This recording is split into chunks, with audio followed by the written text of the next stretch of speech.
Hello mga Batang Maynila, ako po si Apple Nieto at nandito tayo ngayon para personal na ihatid ang mga sulat at kahilingan na isinulat mismo ng mga Batang Maynila para kay Yorme Isko Moreno.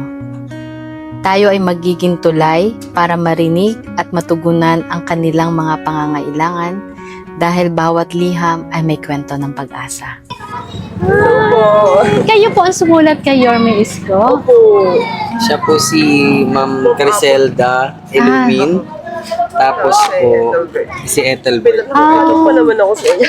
Magpapanood ko sa sarili ko sa Facebook. Ngayon po nandito na. Ma'am, ito. Ma'am, meron po kayong request kay Yorme Isko Moreno. Ito po yung pagtugon po ni Yorme po sa inyong request. At kay baby boy po. Thank you. Ano po bang may sakit po ba siya? ASD. Okay. Nag-therapy po siya once a week. Hmm. Dapat twice. Yan. Super. Kaya pala kahit paano may therapy, nakakapag-therapy siya ng Isa yan sa plano ko daw. Okay, yung sa mga Sana magkaroon autism. ng project sa inyo ng gano'n. Sangguni po din Oo natin. nga po eh. Ang dami na po kasi may case na ganito. Mas mahirap. Ay, baby, Ethelbert. Ay, ilang taon niya siya? 5 years old. Ay, hi.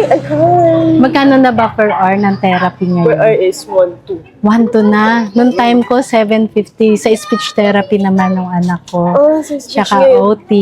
Ano po kasi yung speech is same lang po ng OT1. Mahal na rin eh, no? Sobra po. Salamat. Sa tulong nyo kahit paano is meron po siyang pang therapy kasi hindi naman po kasi gano'n. Hindi po rin kasi namin kaya yung gantong. Pero kinakaya po namin para lang talaga sa kanya. Kaya lumalapit po talaga kami kahit saan. Lalo na nagbukas po yung kay Yorme na, oo, maraming po salamat. Sana hoping magkaroon ng therapy center talaga dito sa Manila. Yung sangguni po natin kay Yorme. Para sa ating mga Opo. babies na may special needs. Oo nga po kasi sobrang dami na po ngayon lalo na nakakapunta po kasi ako sa mga libreng therapy center. Nakita ko yung marami na rin pong Manileño na ganitong kaya sabi ko saan ba nagsimula pandemic. Yun, sabi ko sa Mas lalong tumaas. mas yung- lalo po ngayon tumas siguro doon sa mga gadget din eh. Kaya sabi ko, Kaya hangad ko po na maging okay pang baby. Siyempre kung ano man po yung iyong nararamdaman. Opo. Lagi ka pong mag-iingat na lang, ha? opo, thank you po so much. Thank you po. Bye, Ethelbert!